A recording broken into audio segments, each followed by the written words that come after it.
All right. What's up, everyone? If you're Muslim like me, happy Ramadan, or as we say, Ramadan Mubarak. Um, anyway, this is my presentation. I decided to record for you all today simply because it's something that's important to me and important to the field I work in. My current internship placement is at a clinic that serves both children and adults, and then my little part-time gig I do is basically I bring kids out in the community and do like light forms of therapy with them. And oftentimes their legal guardianship status and their involvement with entities such as the foster care placement system are heavily intertwined with the type of work I do. So, without further ado, this presentation is on the Adoption Safe Families Act, which was passed in 1997 by the Clinton administration. Um, I think it kind of goes without saying that this has heavy sort of influence on the adoption system and changed quite a bit. So, following that, we'll jump right in here.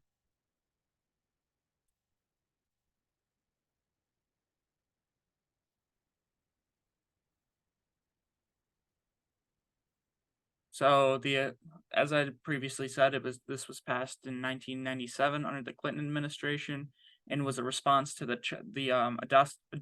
Adoption Assistance and Child Welfare Act of 1980, which was sort of like the previous framework for the adoption system, and it was rather ambiguous because it still kind of drew on similarities from the early 1900s. With child welfare acts like fundamentally being passed pretty late into, well, I guess it'd be still the early 1900s, but still late in a sort of fashion, in line with our ways of thinking, because it's such a fundamental human right. So not only was this a change for the framework, but it also provided foundational elements for and fundamental rights for family. So it more or less determined, what a healthy family looks like, where parents' rights sort of lay, and how they interact with the system. What rights do parents have? What rights do kids have, and so on. So going back to the Adoption and Assistance and Child Welfare Act of 1980s, it provided the previous political framework, like I said, and sort of influenced the regulatory processes, removing children from houses or placements, placing children, and what that sort of looked like. And the problem wasn't only with the sort of political dogma that went with this, but also the result. So this was passed again in 1980, and was supposed to provide like a good basis for getting kids into the system and out. However, it led to a record high number of children awaiting foster care placements, the highest America's ever seen.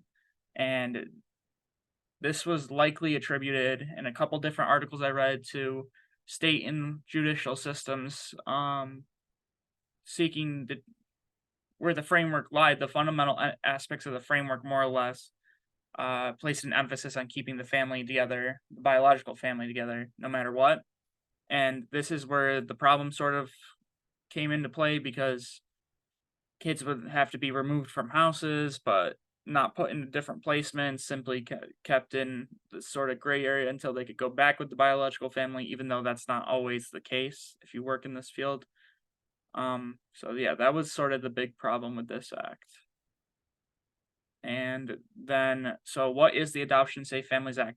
Again, this is what was passed to replace the previously talked about act, and included three, like I'd say like three and a half, but technically four different titles with inclusions in them. So the first title, more or less, the big notes on that was that states can terminate parental rights for children in foster care within 15 to 22 months with minimal exceptions, and it defined those aggravated circumstances where the states are not required to reunite families and remove children from their placements.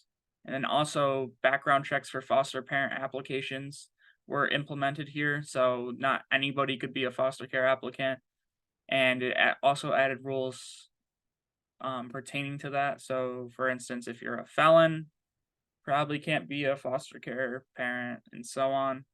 Not really sure on the specifics on that, but it does encompass some level of vetting, similar to like I'd say even like modern day jobs or modern day like attaining licenses, like we do in social work, or maintaining certain jobs. Like you have to pass a certain amount of requirements.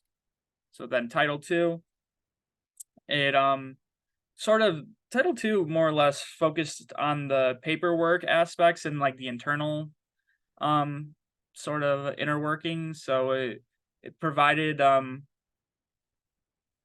what is it, the necessity for states to maintain a paper trail for attempts to move a child to the status of adopted. And what that would look like was more documentation, similar to like how previously mentioned, I worked at a clinic. Like we have to write notes even if a client misses a session. So sort of maintaining paperwork similar to that. Where did we try to place them? What did that look like? And then the open-ended sort of explanation for that. But in this next one is more or less the most how do I word it? The most controversial aspect of this particular enactment.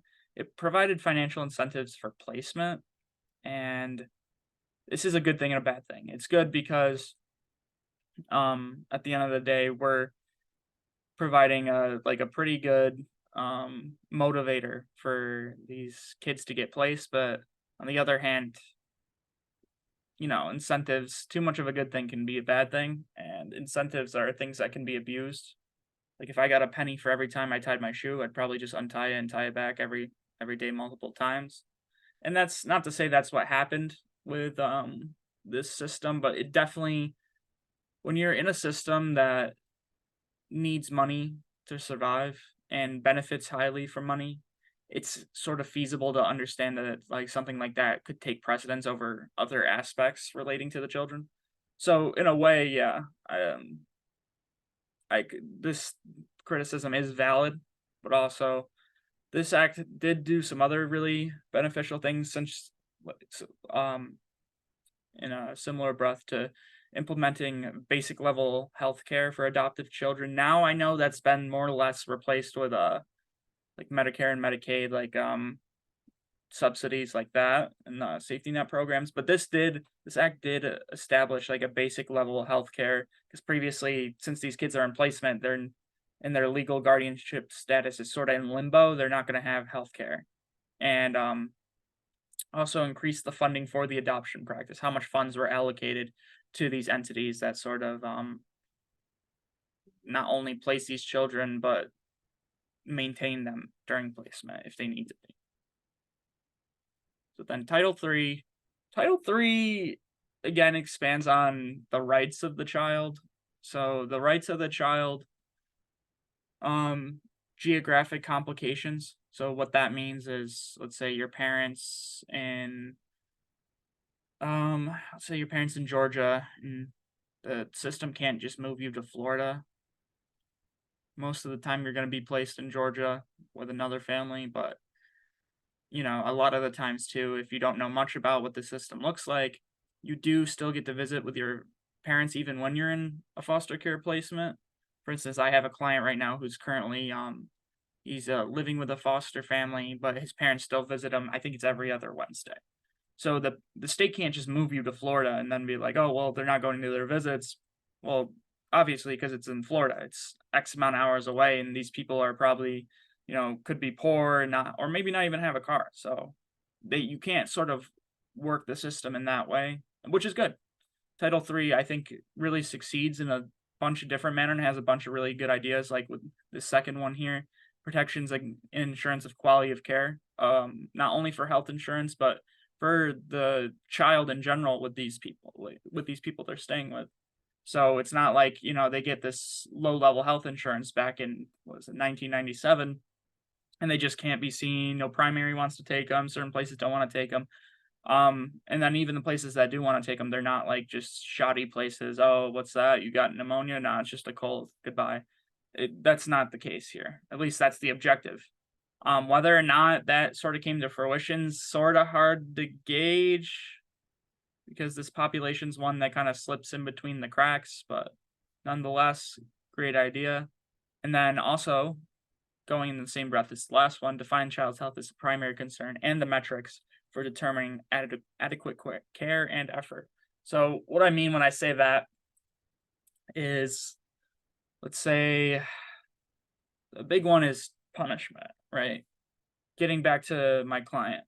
My client, he's a younger kid, preschool to like early elementary school age, and gets in trouble a lot, misbehaves. So you might be like, oh, well, these people aren't his parents; they're just his foster parents. They just let him do whatever. No, they still need to, punish him where he needs to be punished and reprimand him in ways. So what does that look like? Can I beat my kid with a stick? No, probably not. Spanking him on the butt, that's more precarious, but more or less allowed in cases I've seen. Taking away his stuff, that's fine. Taking away his food, not so fine. So what this sort of determines what the metrics are for that, what you can and can't do, best course of action, best practice, stuff like that.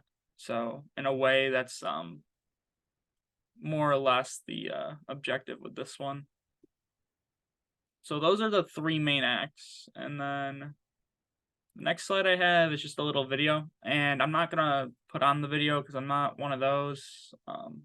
Not nearly on the level of professor, and this is like a 16-minute video. So if you're interested in it, watch on your own time.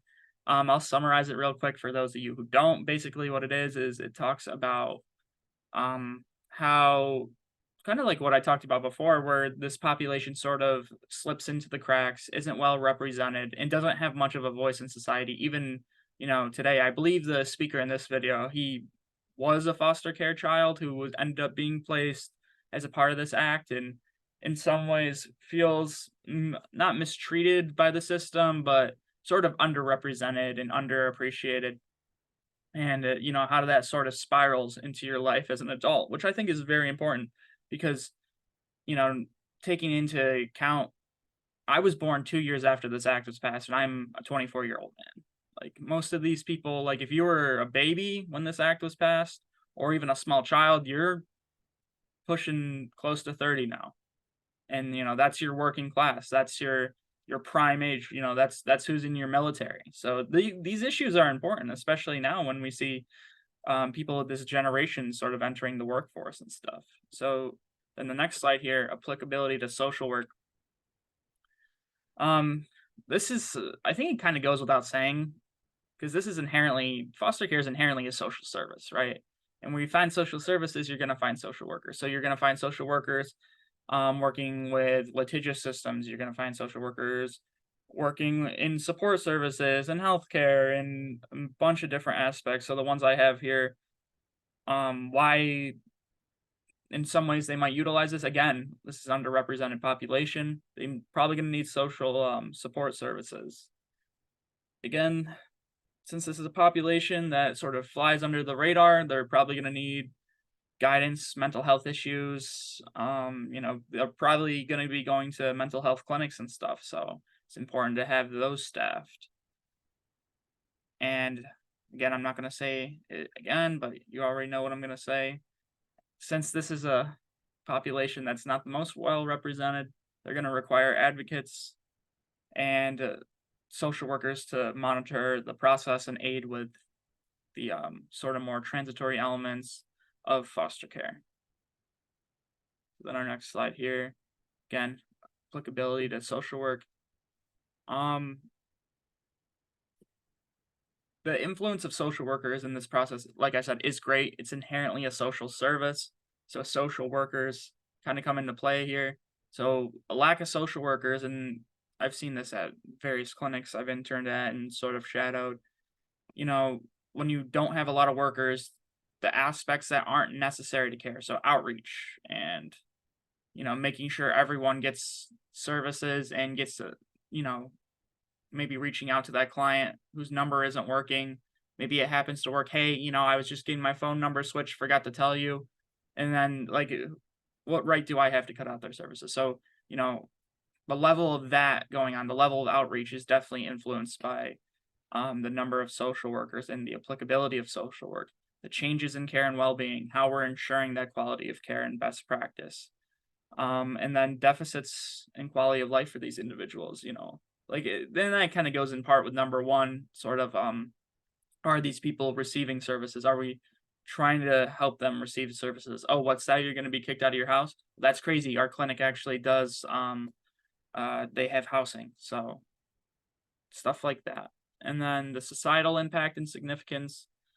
The consensus again on this policy is rather mixed. During the literature review aspect of doing this project, I want to say about 2/3 of the articles I found were bashing this act, and about a third were like, "Yeah, this act isn't great, but the idea was great." And then there's a small portion of that last third that were like, "Yeah, this act's amazing." But again, that's conjecture and largely opinion.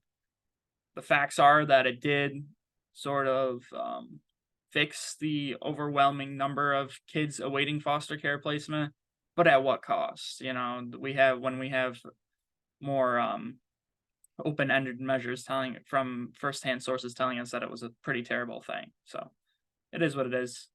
Um, and again, like the articles that did sort of bash it did draw on that monetary controversial aspect of it and kind of labeled the protections in Title III and the ones at the end of Title II as not sufficient or client oriented, patient oriented, however you want to word it. So, with all these issues with the act, it inadvertently sort of came full circle in practice to its impact on minority communities. Again, you'll see in this article or in a lot of this presentation, this Guggenheim article here. I don't know if you can see my mouse, but it's kind of flicking over it. That's not only it was a great article, but it was this big comprehensive paper on all the problems with this act.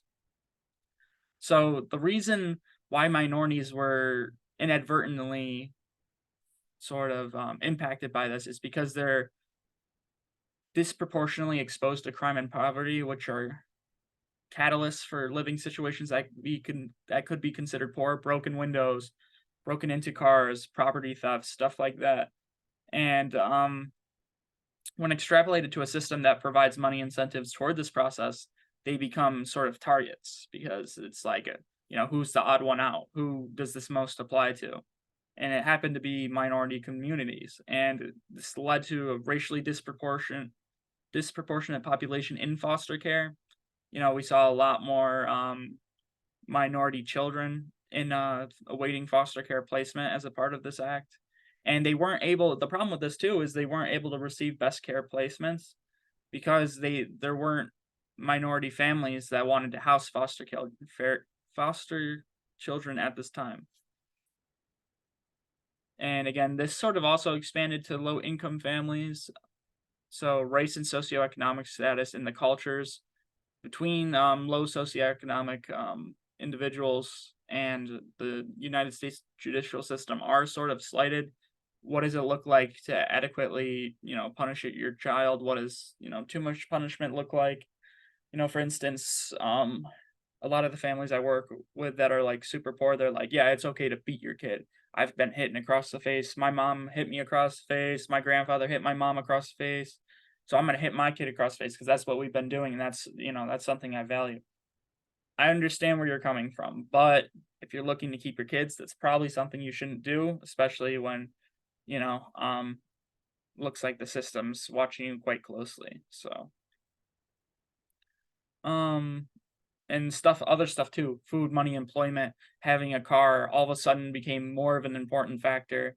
Whereas, maybe 120 years ago now, almost nobody had a car.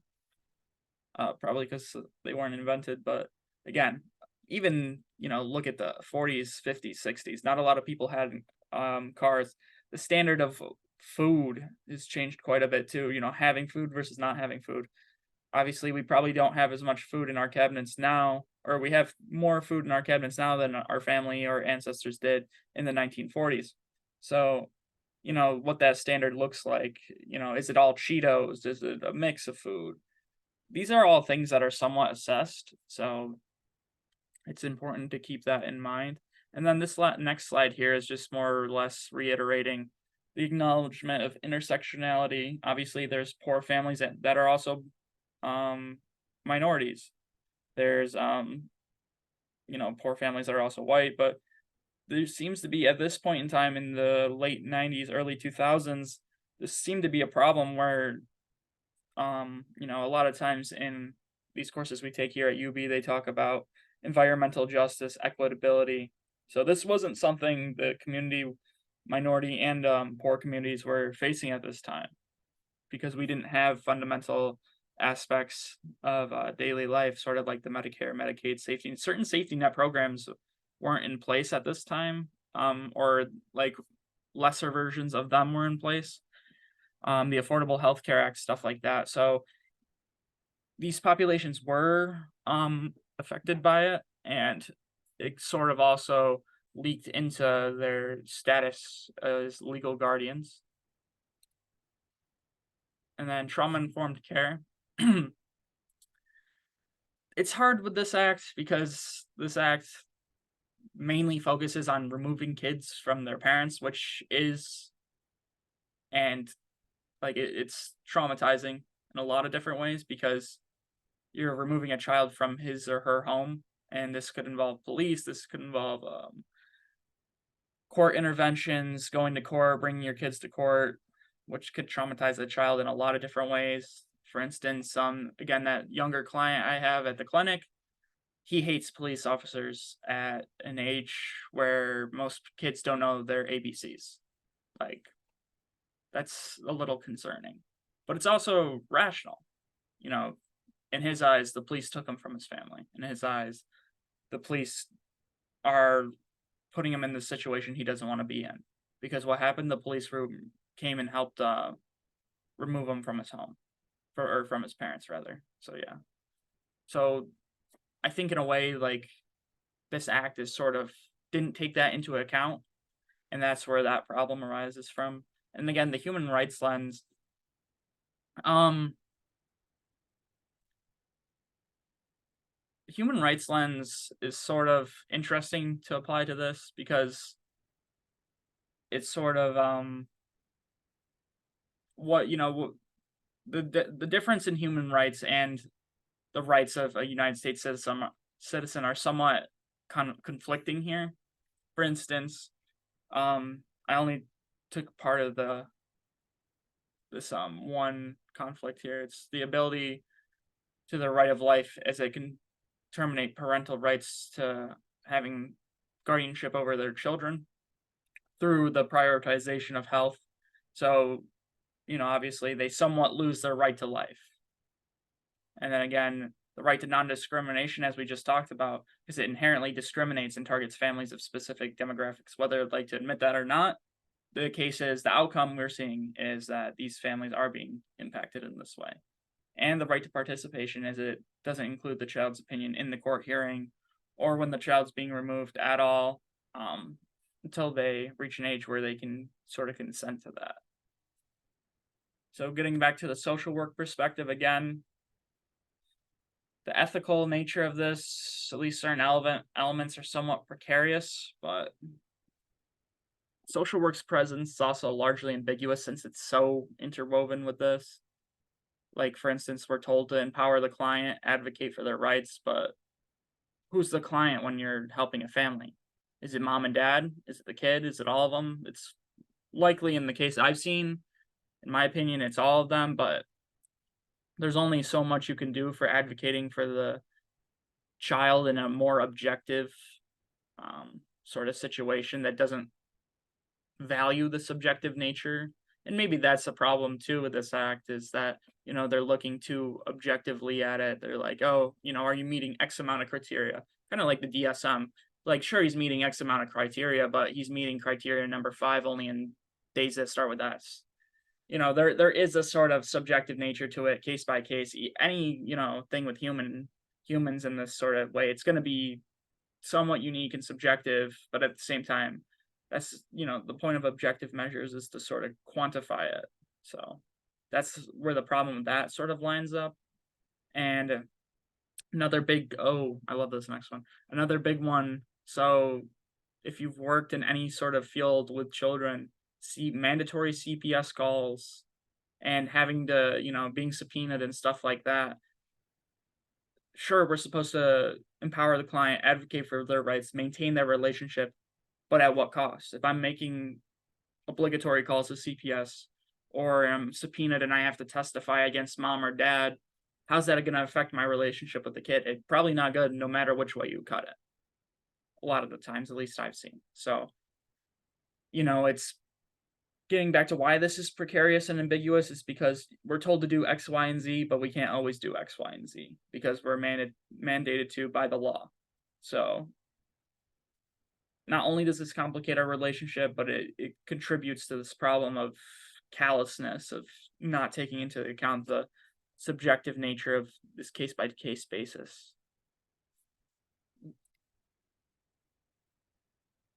So the sort of amendment I do, my interventions, targeted sort of solution, my last section of the PowerPoint here. So since this problem is one that remains undetected by the masses, education, general education, is more or less the first sort of wave of tools I'd go with here. Because the know a problem, you got to know about it, right? To solve a problem, you also have to know about it. So how do we know about a problem? Sometimes flyers, social media, just making it more mainstream. Because again, this is a problem I only know because I'm in the field. I didn't know about this problem before college. Sure, like what fraction of the population works in social work? Not even probably 10%. So, and then what populations affected by these, social services and stuff like that? Probably a decent amount, but not the majority by any means. So, changing laws to include these trauma-informed practices would also be good. Also, maybe as a primary measure, because if we're talking Maslow's hierarchy of needs, sort of valuing the health and the well-being of the child first would be a good approach. So that's why I sort of included it all into this first sort of proposed amendment. So placing more of an emphasis on these social support services and the health, the well-being of the child, what the removal process should and could look like, and what would be considered beneficial, maybe a more subjective understanding rather than a more objective, okay, these kids need to remove it on this day, at this time, do whatever you need to. If mom and dad do this, you're allowed to pull your gun, blah, blah, blah. Taking that more into account, maybe mom and dad should be taken into a separate room before the child's removed. Maybe, I don't know. But there's a million different ways we can go about it, and I don't think the way we're doing it, and again, this is my opinion, the way we're doing it right now is objectively the best one by any means. So amendment number 2 would be additional training for most parties involved. So this could be police officers, social support services, social workers. Social workers, though, a lot of us already get a lot of these trainings, like for instance, cultural competency, conflict resolution, child development. These are all like preliminary things you learn in your bachelor's or master's degree. The parental training skills I think would be super helpful though to learn as a social worker. I don't know a ton, but I know some just from interning at a school before. But like I know a lot of these people involved in social services too. It's like, not to bash education below us, but associates level, bachelor's level, and again, this might be some sort of bias, but I know in my bachelor's and associate's level, I don't feel like I adequately got that level of cultural competency, conflict resolution, child development. I might have gotten one class here or there, but can you remember every single aspect of every class you've ever taken? No. I needed like multiple classes to sort of become uh, professionally knowledgeable about it, do my own research, write my own papers, sort of stuff like that. And that goes back to quality of education too. If I take not to bash different schools, but if I take a course at a community college and then on child development, I take a course at a private institution that's well accredited, are they going to be the same quality? Not really. So making sure it's objective in that they're able to know certain things. Obviously that might require some level of funding, but I think at the end of the day, it's not something that'd be super hard from a practicality standpoint since we have online schooling and online tests and stuff like that. And I think overall it'd be beneficial. And if you're like, oh, I'm a worker in that field and that sounds annoying, well, that's one more thing you could put on your resume. So it's beneficial to these people too. So, sort of getting to the next slide here. My proposed third solution, or at least amendment to move towards a solution, is data collection monitoring. Not much of what we have is there's not much current research on this policy since it's been widely included in our system for over how many years now? 27, if I'm doing my math right. So yeah, that's quite a while, and again, we don't know much about outcomes because of certain things, but we do know the big outcomes as mentioned in here in the Guggenheim article, but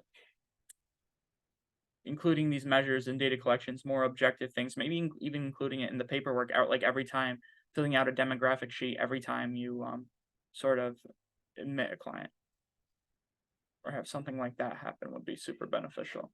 And this would also lead to a feedback loop and a perpetuating system of improvement where, hey, why is 50% of foster care placements, why are they reporting X, Y, and Z?